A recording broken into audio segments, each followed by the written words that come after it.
कि गुरु महाराज का पाद प्रक्षालन क्यों करना चाहिए? पाद प्रक्षालन करने का उनका यही कहते हैं कि तुम्हारा जो आचरण है वह आचरण मेरे दुराचरण को नष्ट कर दे, इसलिए पढ़ना चाहिए। क्योंकि उनका आचरण है और आचरण से युक्त व्यक्ति का यदि स्पर्श समय होगा तो हमारे दुराचरण को दूर भगाएगा। कमरे में अंधेरे में है तो लाइट क्यों जलाना चाहिए?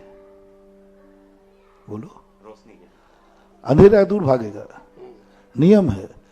तो तुम्हारे पास गृहस्थ के पास आचरण है नहीं और वो आचरण की लाइट जलाएगा तो उसका दुराचरण दूर भागेगा, इसलिए वह आचरण के लिए कहा गया।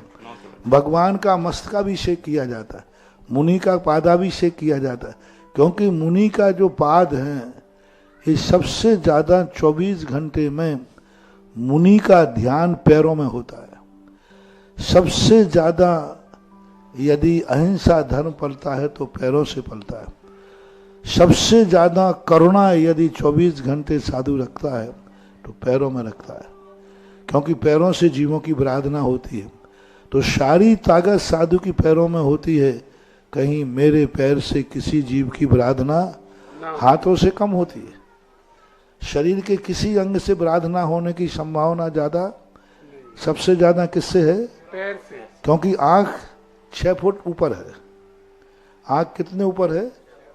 और जीव छोटा है। 6 फुट दूर से वो जीव दिखेगा, कठिन हो जाता है। तो उस समय साधु चिंतन करता है कि मेरी आंख 6 फुट दूर है और छोटा सा जीव 6 फुट नीचे है, हो सकता है वो मुझे न दिखे और मर जाए। तो हे भगवान, ऐसी शक्ति इन पैरों में दो कि वो छोटा सा जीव भी मरे नहीं। ये एनर्जी पैरों में भरी रहती है और उसका गंधोदक तुम लोगे तो वो भी तुम्हारी रक्षा करने वाला हो। नमस्ते, नमस्ते गुरुदेव। क्योंकि पैरों में हमने रक्षा का भाव भरा है। हे पैर, उस जीव की रक्षा कर, क्योंकि मुझे आंखों से देखने में नहीं आ रहा है। तो उस जीव को बचाने की एनर्जी साधु पैरों में देता है और उन पैरों का स्पर्श गंधोदक जो आता है वो आपकी भी सुरक्षा करेगा। ये उसका मूल एनर्जी लेवल मानना चाहिए।